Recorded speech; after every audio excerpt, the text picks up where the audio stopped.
Tammy Bruce. Tammy, always great to see you, and I want to get your take on this because Trump is playing hardball with Iran. There is going to be, in his world, no nuclear program. That could really include a situation where he demands inspections and takes this to a level that we've never seen before. I imagine the Iranians are going to want to punt as much as they possibly can. They don't want to give up their nuclear program. So what's next here?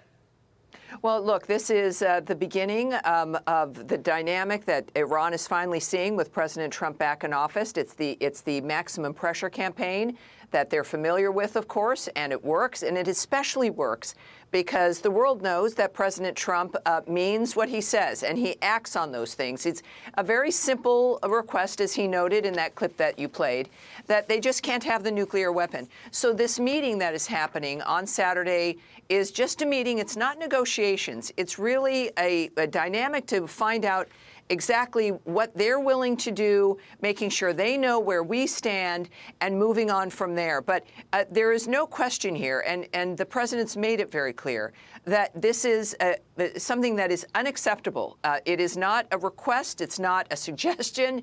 It is an unacceptable situation. And as he's also noted, you know, the Iranian people are a great people. They are, in fact, the first victims of the Iranian regime.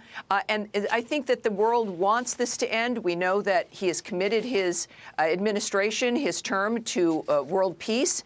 He has made it clear with the actions that Secretary of State Marco Rubio has taken in moving diplomacy through to stop the carnage in various different places on this planet.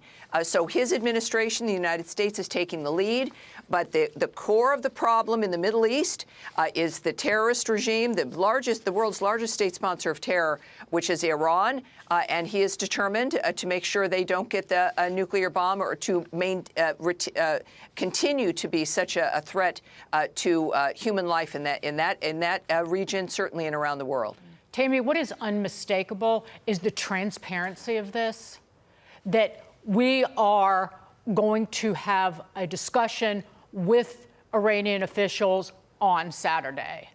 Because for 4 years, what the Biden administration did, trying to bring Iran back to the table, they did not enforce the sanctions on the oil exports coming out of Iran, and they enriched Iran by almost $200 billion, directly funding Iran's terrorist activities throughout the region, and which led to even the death, not just on October 7th, of women and children and families in Israel, but the death of American service members. Yes, and you know, this is where sanctions come in and why it matters. For exactly that point is we've got to stop the dynamic that allows Iran to make money to fund the mass murder of their death squads like Hamas, Hezbollah, and the Houthis.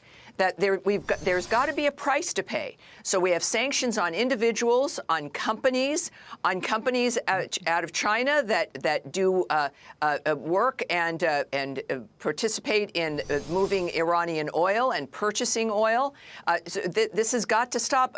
We've always had the tools to be able to do this. And of course, what they need is money. And as you noted, Dagan, there are entities and people that facilitate that, and no more.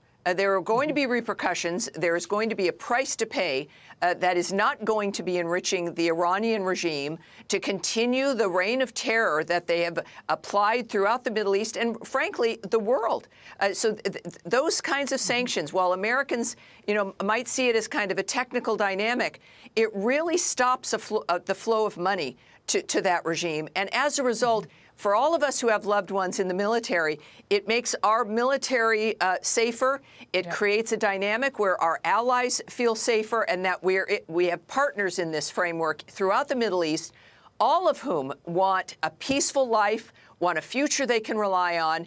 And a president like Donald Trump is, after just, 80 days, we've got Iran at a table.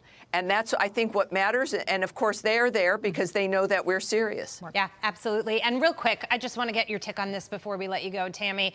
Trump officials are halting $1 billion in funding for Cornell University, $790 million for Northwestern. This is over anti-Semitism. They don't want it on campuses, and they want to make sure that the radicals leave this country. The latest from the State Department on that.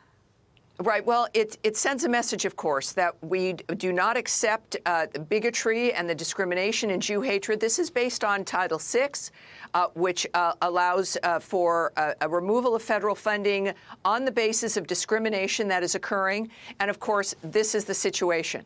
So Americans watched that unfold after October 7th, the horror of October 7th, and the mass murder of Jews. And we were shocked when we saw this happening, moving out of major universities, important institutions of learning. And once you feel the pain, that the fact that we are not going to accept this and you're going to lose hundreds of millions of dollars, that sometimes is the one thing that will compel you to take a stand. And this is not difficult. It's a low bar. Take a stand against Jew hatred. It is unacceptable, and it signals that we are not going to accept any support for bigotry at all. Certainly not for hatred and anti-Semitism, to say the least. So it's about time. We're going to starve. We'll see. We should see a change. We're going to starve these hate cult indoctrination factories, which all of these universities are. Tammy Bruce, thank you so much. My pleasure.